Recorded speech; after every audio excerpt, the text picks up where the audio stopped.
दक्षिण 24 परगना में दुर्भाग्यपूर्ण घटना पेश आई है। पुलिस हिरासत में 22 वर्षीय युवक की मौत, परिवार ने उठाए सवाल। दक्षिण 24 परगना में एक दर्दनाक घटना सामने आई है। एक 22 वर्षीय युवक की पुलिस हिरासत में मौत हो गई, जिसे अपने रिश्तेदार के घर से सोने के गहने चोरी करने के आरोप में गिरफ्तार किया गया था। व्यक्ति 30 जून को अपने काका के घर से लापता हो गया था। अगले दिन उसे थाने लाया गया और काका को उसके खिलाफ शिकायत दर्ज कराने के लिए मजबूर किया गया, जिसके बाद पुलिस ने उसे गिरफ्तार कर लिया और अदालत में पेश किया।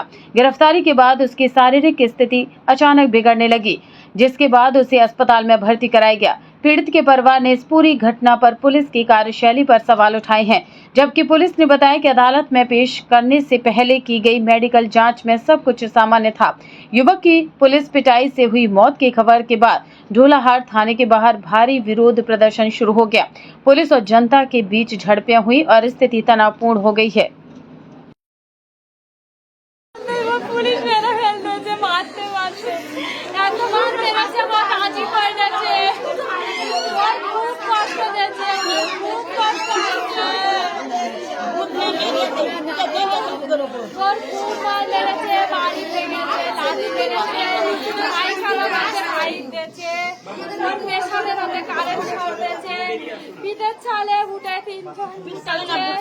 বুকেও 3 জন উঠে পেটে লেগেছে বাচ্চার খুব শাস্তি দিয়েছে থানার ধারে কারো যেতে দেয়নি ঘুষটা এরম মেরে ফেলেছিল ছেলে গাড়ি ওঠে রে উঠতে পারে না ফলের মতন উঠতে ছেলের মাথায় পেটের উপর উঠে 3 জন নাচেছে বুকের উপর আর বাচ্চা কি বাঁচবে সেই বাচ্চার লাশ কাটিয়ে দেবে বলেছে বাচ্চার লাশ কাটিয়ে দিল এর শাস্তি চাই এর সুব্যবস্থা চাই আমাদের পুলিশ একটা বাচ্চা এই মানুষ বড় গুন্ডা এখন এই পুলিশের ফাঁসি চাই আমরা বাচ্চাটা বলে যাচ্ছে পুলিশ তার বাইকের গাড়ি বাইক পর্যন্ত তার টেনে চলে যাচ্ছে তার মোবাইল কিনে চলে যাচ্ছে এত বড় ক্ষমতা পুলিশের কে দিয়েছে কেন পুলিশ এটা করলো আমাদের জবাব দিতে হবে কোনো কথা বলবে না একটা বাচ্চা এইভাবে মেরে কেন দিল আছে যদি না মোটামুটি জিনিসপত্র পাই তাহলে তোর স্বামীর লাশ আনতে হবে আর সেই সত্যি আমার সেই ভাইপোর লাশ আনতে হলো সে মারা গেল কালকে রাতে এখন আপনারা কি চাইছেন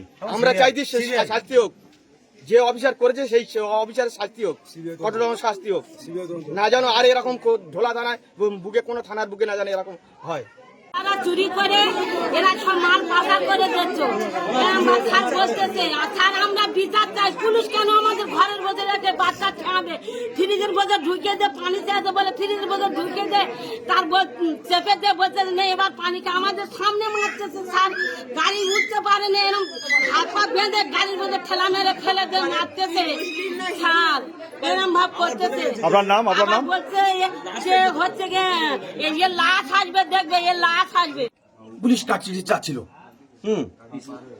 মানে পিসি টানতে চাচ্ছিল। হ্যাঁ আমি দেখলাম যে ওর কিচ্ছু নেই, ওর সব শেষ ফেটে ফুটে একাকার হয়ে গেছে, ওর দেখার মতো হাল নেই।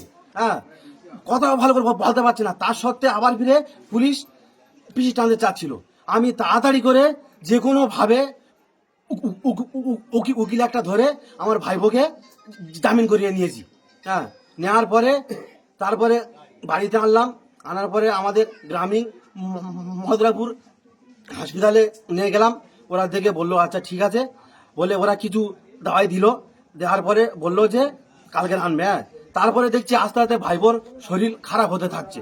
ডায়মন্ডে নিয়ে গেলাম, ডায়মন্ডেও সেইখানে একটা ইয়েতে আশ্রমে আমরা মানে অ্যাডমিশন করালাম। হ্যাঁ করার পরে তারা সব রিপোর্ট করলো, রিপোর্ট করে বললো যে মানে খুব আঘাত হয়েছে তো আশা করি ঠিক হয়ে যাবে। হ্যাঁ তারপরে তার 2-4 ঘন্টা পরে রক্ত বমি চালু হয়ে গেল। হ্যাঁ এইবারে ওরা যখন বললো যে না কিডনির সমস্যা হয়ে গিয়েছে, তারপরে আমরা ওইখান থেকে ইয়েতে বাক্সার কাজ চিত্তরঞ্জনে নিয়ে আমরা গেলাম।